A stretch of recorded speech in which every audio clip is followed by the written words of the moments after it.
Assalamualaikum warahmatullahi wabarakatuh. Saya Siti Subna, CGP Angkatan 10, dari UPT SD Negeri Tanjung Sari, Kecamatan Pabuaran, Kabupaten Serang. Dalam video kali ini, saya akan memaparkan tugas CGP Modul 1.1, yaitu koneksi antar materi, kesimpulan dan refleksi Modul 1.1, menurut pemikiran Ki Hajar Dewantara. Ki Hajar Dewantara membedakan kata pendidikan dan pengajaran dalam memahami arti dan tujuan pendidikan.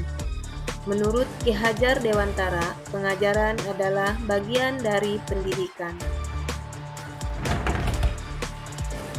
Menurut Ki Hajar Dewantara, pengajaran merupakan proses pendidikan dalam memberi ilmu atau berfaedah untuk kecakapan hidup anak secara lahir dan batin.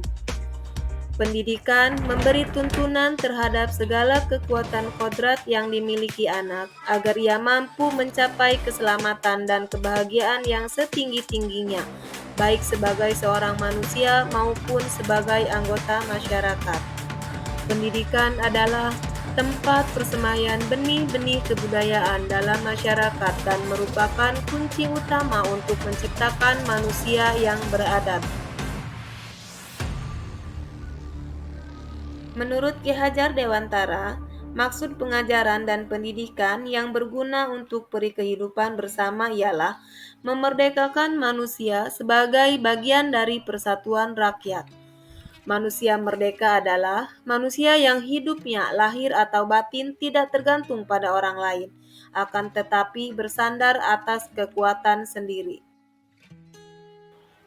Menurut Ki Hajar Dewantara, pendidikan sebagai tuntunan. Murid terlahir dengan kekuatan kodratnya masing-masing. Pendidik itu hanya dapat menuntun tumbuh atau hidupnya kekuatan kodrat yang ada pada anak-anak, agar dapat memperbaiki lakunya. Pendidikan harus sesuai dengan kodrat alam dan kodrat zaman. Ki Hajar Dewantara menjelaskan bahwa dasar pendidikan anak berhubungan dengan kodrat alam dan kodrat zaman. Guru harus mendidik anak-anak dengan cara yang sesuai dengan tuntunan alam dan zamannya sendiri dengan tetap mengutamakan kearifan lokal sosial budaya Indonesia.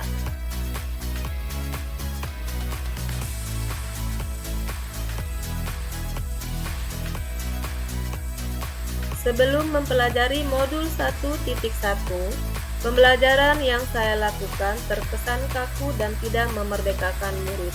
Hal ini terjadi karena saya menganggap pembelajaran hanya sebagai transfer ilmu semata, sehingga saya lebih fokus pada ketercapaian materi. Saya menganggap nilai kognitif menjadi acuan dalam tujuan pengajaran yang saya laksanakan. Pembelajaran dianggap berhasil jika murid telah mencapai KKM. Saya juga menganggap semua murid memiliki kebutuhan yang sama. Saya tidak mempertimbangkan karakteristik murid. Pembelajaran berpusat pada guru. Guru lebih mendominasi aktivitas di dalam kelas, sehingga murid tidak memiliki kesempatan yang luas untuk berperan aktif. Dengan kata lain, di sini murid hanya sebagai objek pembelajaran.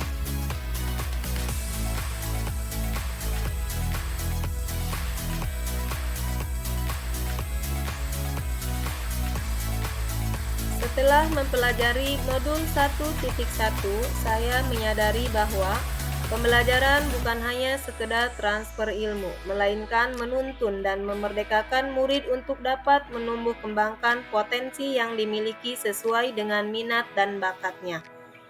Juga memberi ruang kepada murid sebagai objek pembelajaran supaya bisa memberikan kebebasan berekspresi dan berkreasi, mengemukakan pendapat, dan memilih cara belajar.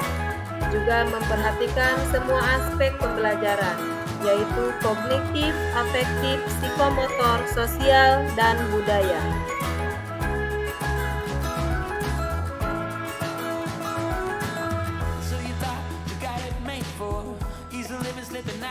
Untuk memperbaiki pembelajaran yang saya laksanakan, saya menerapkan beberapa strategi yang diantaranya mengenali dan memahami karakteristik murid dan memberikan pengajaran yang sesuai dengan kebutuhannya. Menggunakan model pembelajaran yang bervariasi, inovatif, dan kreatif dengan memanfaatkan teknologi dalam pembelajaran.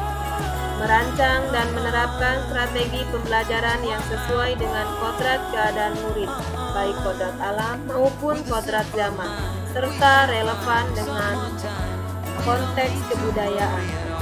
Memperbaiki praktik pengajaran yang mengutamakan kebutuhan murid agar terwujudnya pendidikan yang berorientasi kepada murid. Melakukan refleksi terhadap proses pembelajaran yang telah dilaksanakan.